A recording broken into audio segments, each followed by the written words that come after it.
South ఇండియాలోని అతి తక్కువ ధరలకి రత్నాలనందించే ఏకైక సంస్థ 6JVR.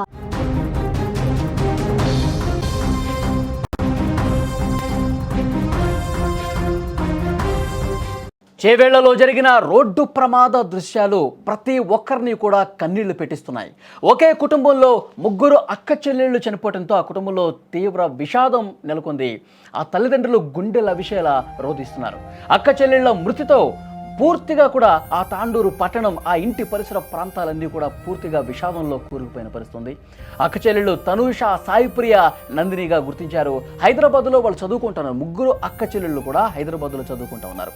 హైదరాబాద్ వెళ్లేందుకు ఉదయాన్నే వాళ్ళు తాండూరులో బస్ ఎక్కి వస్తున్నటువంటి క్రమంలో మార్గ మధ్యలో ఈ ఘోర ప్రమాదం జరిగి ఆన్ ది స్పాట్ ఆ ముగ్గురు అక్క చెల్లెళ్ళు కూడా చనిపోయినటువంటి పరిస్థితి.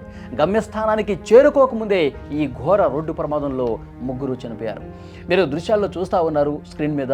ఆ ముగ్గురు అక్క చెల్లెళ్ళు కూడా తమ అక్క వివాహం సందర్భంగా ఎంతో సరదాగా, ఎంతో సంతోషంగా ఆ వివాహ మహోత్సవంలో పాల్గొని ఎంతో చక్కగా ఆనందంగా గడిపినటువంటి పరిస్థితి. ఆ ఫోటోలో కూడా మీరు చూస్తున్నారు. ఇదే వారి చివరి జ్ఞాపకంగా మిగిలిపోయినటువంటి పరిస్థితి. ఆ వివాహం రోజు వారి అక్క వివాహం రోజు కుటుంబ సభ్యులు, బంధువులు, వాళ్ళ దగ్గర ఆ వివాహానికి వచ్చినటువంటి ఫ్రెండ్స్ అందరితో కూడా ఎంత చక్కగా, ఎంత ఉల్లాసంగా, ఎంత ఆనందంగా గడిపినటువంటి ఆ జ్ఞాపకం తాలూకు ఫోటో మీరు చూస్తూ ఉన్నారు. ఇక అదే వారి చివరి జ్ఞాపకంగా మిగిలిపోతుందని చెప్పి అస్సలు ఊహించినటువంటి పరిస్థితి. ఆ ఫోటో వాళ్ళు ఎంత సంతోషంగా ఉన్నారు చూడండి. ఆ ఫోటో చూస్తుంటేనే మనకు అర్థమవుతుంది. ఎంత సెలబ్రేషన్ మూడ్లో, ఎంత నవ్వుతూ చక్కగా కనిపించినటువంటి ఆ ముగ్గురు అక్క చెల్లెళ్ళు ఈరోజు ఉదయాన్నే జరిగినటువంటి ఘోర రోడ్డు ప్రమాదంలో ఆ కంకర మొత్తం కూడా వాళ్ళు కూర్చున్నటువంటి సీట్ల మీద పడిపోవడంతో ఆ కంకరలో పూర్తిగా మునిగిపోయి 5 ఫీట్ల వరకు కంకర పడటంతో కిందనే కూరుకుపోయి కొద్ది క్షణాల్లోనే వాళ్ళు కన్నుమూసినటువంటి పరిస్థితి. చాలా అంటే చాలా ఘోరమైనటువంటి ప్రమాదంగా కనిపిస్తోంది. వారి తల్లిదండ్రులు నిజంగా ఎంత శోకంలో మునిగిపోయారంటే, ముగ్గురు పిల్లలు ఒకేసారి ఒకే ప్రమాదంలో చనిపోయారంటూ వాళ్ళు గుండెలు బాదుకుంటూ రోధిస్తున్నారు. ఆ తల్లి అయితే సొమ్మసిల్లి పడిపోయింది కూడా. వెంటనే ఆసుపత్రికి దగ్గరికి ఆ మృతదేహాలను తీసుకెళ్తున్నప్పుడు ఆ తల్లిదండ్రులు పడినటువంటి ఆ రోదన, ఆవేదన ఎంత అసలు అక్కడ చూసిన వాళ్ళందరూ కూడా, ప్రత్యక్షంగా అక్కడ సాక్షులు అందరూ కూడా ఒక్కసారిగా వాళ్ళు ఆవేదన తన్నుకొచ్చినటువంటి పరిస్థితి. విజువల్స్లో మీరు చూస్తూ ఉన్నారు.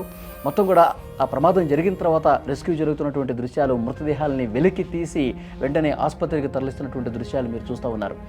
యాక్చువల్గా వాళ్ళు హైదరాబాదు కోటి ఉమెన్స్ కాలేజీలో చదువుతున్నారు. నందిని డిగ్రీ ఫస్ట్ ఇయర్ చదువుతూ ఉంది, సాయిప్రియ థర్డ్ ఇయర్ చదువుతూ ఉంది, తనుష బీటెక్ చదువుతుంది.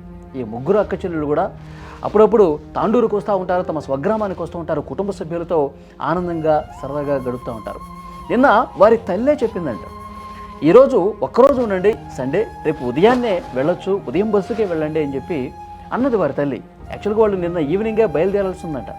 కానీ తల్లి ఇంకొక రోజు ఉంటారు కదా నా దగ్గర, మళ్ళీ వాళ్ళు చదువుల్లో పడిపోయి హైదరాబాద్లోనే ఉంటారు కదా, రాక వస్తూ ఉంటారు, రేపు ఉదయాన్నే ఫస్ట్ బస్సుకే వెళ్ళండి అమ్మా అని చెప్పి ఆ తల్లి వాళ్ళ ముగ్గురు కుమార్తెలను కూడా వెళ్లకుండా ఆపటం వల్ల ఇంత పెద్ద ఘోరం జరిగి చనిపోయినటువంటి పరిస్థితి అని చెప్పి ఆ తల్లి గుండెలు బాదుకుంటూ రోధించినటువంటి పరిస్థితి కూడా ఉంది. నేనే నా చేతులారా నా పిల్లల్ని నేనే పోగొట్టుకున్నానంటూ ఆ తల్లి బాధపడినటువంటి సందర్భం ఉంది.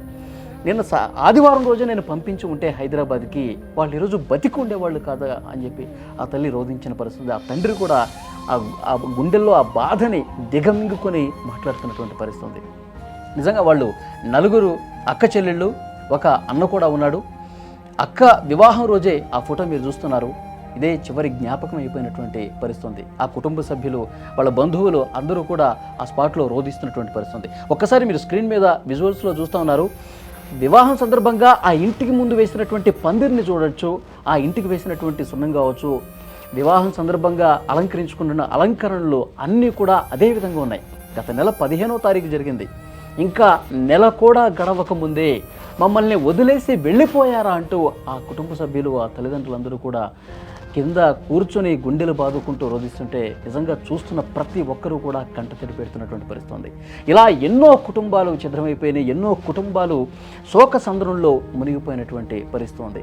ఈ ప్రమాదం నిజంగా తెలంగాణ చరిత్రలోనే ఇంతటి ఘోర ప్రమాదం, ఇంతటి పెను ప్రమాదం, విషాదం జరిగినటువంటి పరిస్థితులది ఈ మధ్యకాలంలో. ఇంకా కర్నూలు బస్సు ప్రమాదంలో 20 మంది చనిపోయారు. ఆ బస్సు ప్రమాదం ఇంకా తెలుగు రాష్ట్రాల్లో ప్రతి ఒక్కరి కళ్ళల్లో మెదులుతూనే ఉంది. ప్రతి ఒక్కరూ కూడా ఇంకా ఆ బాధ నుంచి, ఆ శోకం నుంచి బయటకు రాలా. ఈలోపే మళ్ళీ వరుస ప్రమాదాలు జరగడంతో అందరూ కూడా ఇంకా షాకులోనే ఉన్నటువంటి పరిస్థితి. ఒక్కసారి ప్రమాదం జరిగిన తీరు చూస్తుంటే నిజంగా ఆ కంకర లోడుతో వస్తున్నటువంటి ఆ టిప్పర్ వేగంగా దూసుకొచ్చి ఉదయాన్నే 6:30 సమయంలో ఈ ప్రమాదం జరిగినట్టు తెలుస్తుంది. బలంగా ఢీ కొట్టడంతో ముందు భాగం మొత్తం కూడా ఆ బస్సుకు సంబంధించి నుజ్జు అయిపోయింది. డ్రైవర్ స్పాట్లో చనిపోయాడు, టిప్పర్ డ్రైవర్ స్పాట్లో చనిపోయాడు. ఒక్కసారిగా ఆ ట్రక్కు ఎడమ వైపు ఒరిగిపోయి ఉంటే ఇంత పెద్ద ప్రమాదం జరుగుండేది కాదు. అసలు ఆ కంకరతో కాకుండా వచ్చి ఉంటే, ఓన్లీ టిప్పర్ మాత్రమే ఢీకొని ఉంటే ఇంత ప్రమాదం జరుగుండేది కాదు.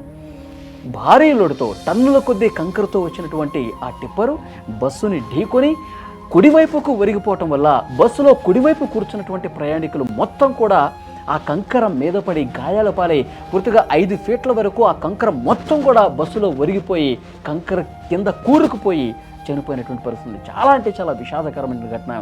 ఎంత బాధగా అనిపిస్తుందంటే అక్కడ ప్రత్యక్ష సాక్షులు కూడా షాక్ అయిపోయి వెంటనే అంబులెన్స్లకి ఫోన్ చేయటం, 100కి ఫోన్ చేయటం, పోలీసులకి ఇన్ఫర్మేషన్ ఇవ్వడం, వాళ్ళ తోచినంత సాయం చేశారు. వెంటనే అద్దాల పగలు కొట్టి అందులో చిక్కున్న వాళ్ళని కొంతమందిని బయటకు లాగే ప్రయత్నం కూడా చేశారు. 19 మంది చనిపోయారంటే ఎంత బాధాకరం చెప్పండి. ఎంత ఘోర విషాదకరమైనటువంటి ఘటన. ఇంకా ఆసుపత్రిలో కొంతమంది చికిత్స పొందుతున్నారు. మార్చిరి దగ్గర అయితే ఆ కుటుంబ సభ్యుల రోదన అంత ఇంత కాదు. ఈ కుటుంబంలో ఒక్క కుటుంబంలోనే 3 చనిపోయారు. 3 కూడా అక్క చెల్లెళ్ళు చనిపోవడంతో నిజంగా తాండూరు మొత్తం కూడా ఒక్కసారిగా షాక్ అయిపోయింది. శోకంలో మునిగిపోయినటువంటి పరిస్థితి ఉంది.